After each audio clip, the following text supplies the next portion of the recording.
Strukturat e policisë në qarkun e Shkodrës kanë ndërmarrë një sër veprimesh proceduriale për raste të ndryshme shkeljesh ligjore, duke përfshirë ndërtime të paligjshme, mashtrim financiar dhe kanosje.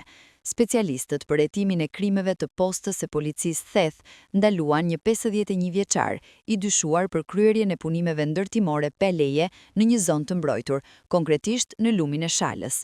Në vijim të këtij operacioni, materialet ju referuan prokurorisë, ku nisi procedimi penal edhe për një 38 dhe një 58 vjeçar të dyshuar për të njëjtën vepër penale. Ndërkohë, specialistët për hetimin e krimeve ekonomiko-financiare referuan në prokurori rastin e 55 vjeçarit, banues në fshatin Shelqet. Procedimi penal ndaj tij nisi pas kallëzimit të bërë nga një bashkëmoshatar banues në fshatin Mjed, i cili pretendon se i ka marrë kartën e identitetit me anë të mashtrimit dhe e ka përdorur për të përfituar kredi në një institucion financiar. Po ashtu, specialistët për hetimin e krimeve në Komisariatin e Policisë Shkodër nisën procedim penal për një 37 vjeç, pasi dyshohet se ka kanosur me fjalë një bashkëmoshatare në qytetin e Shkodrës.